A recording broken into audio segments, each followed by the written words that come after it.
নমস্কাৰ প্ৰিয় দৰ্শক, আজি আমি আপোনাক কম ভগৱান বিষ্ণুৰ কৃপা লাভ কৰা ব্যক্তিৰ ওপৰত কি লক্ষণ থাকে। যদি আপোনাৰ ভিতৰত এই লক্ষণ আছে তেন্তে আপোনাৰ ওপৰত ভগৱান বিষ্ণুৰ কৃপা আছে আৰু আপোনাৰ নিচিনা ভাগ্যশালী ব্যক্তি সম্পূৰ্ণ বিশ্বৰ ভিতৰত কোনো নাই। সময়ে আপোনাক এই সংসাৰৰ মহান ব্যক্তি নিশ্চয় কৰি তুলিব।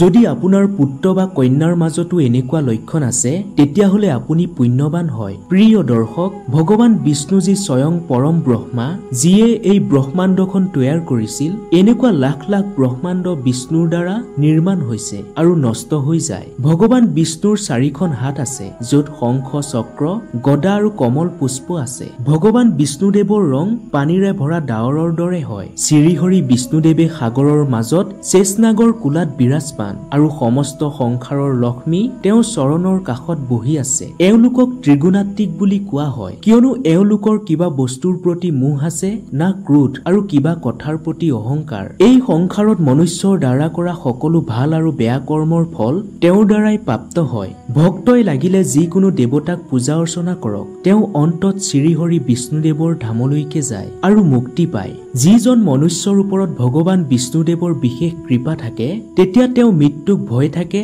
না জীৱনৰ অত্যাধিক মোহ।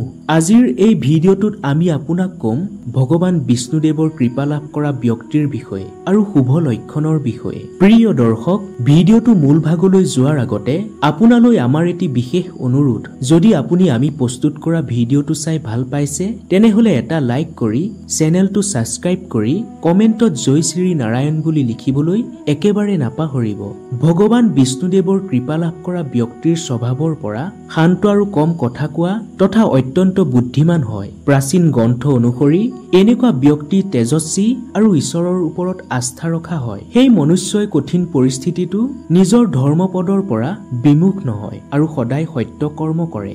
বিষ্ণুদেৱৰ কৃপা লাভ কৰা ব্যক্তিৰ জ্ঞান প্ৰাপ্তি, প্ৰবল ইচ্ছা বৃদ্ধি হয়। সেই ব্যক্তিয়ে কাৰো লগত বিবাদত লিপ্ত নহয়। এনেকুৱা ব্যক্তিয়ে ক্ৰোধ, অহংকাৰ আৰু লালসাৰ দৰে দুৰ্গুণৰ পৰা বহুত দূৰত থাকে।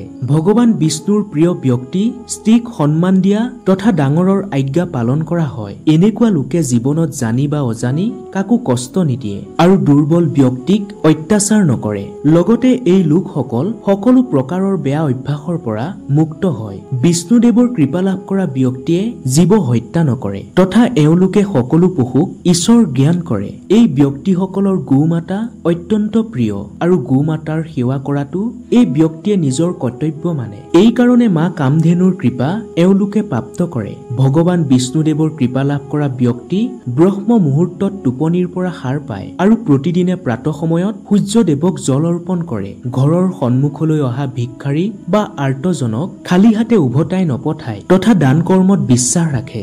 বিষ্ণুদেৱৰ কৃপা লাভ কৰা মহিলা অত্যন্ত ভাগ্যশালী আৰু পৰিয়ালৰ সুখ সমৃদ্ধি আনিব পৰা হয়। এই মহিলাক মা লক্ষ্মীৰ স্বৰূপ বুলি মনা হয়। এনেকুৱা মহিলাই যাৰ ঘৰলৈ বিয়া হয় সেই ঘৰত ধনৰ কেতিয়াও কম হবলৈ নিদিয়ে আৰু জীৱনভৰ তেওঁ সুখ অনুভৱ কৰে। প্ৰিয় দৰ্শক, এয়াই আছিল সেই লক্ষণ যিখিনি বিষ্ণুদেৱৰ কৃপা লাভ কৰা ব্যক্তিৰ মাজত দেখা যায়। যদি আপোনাৰ মাজতো এই লক্ষণ আছে তেতিয়াহলে আমাক কমেন্ট বক্সত নিশ্চয় জনাব বুলি আশা ৰাখিলো।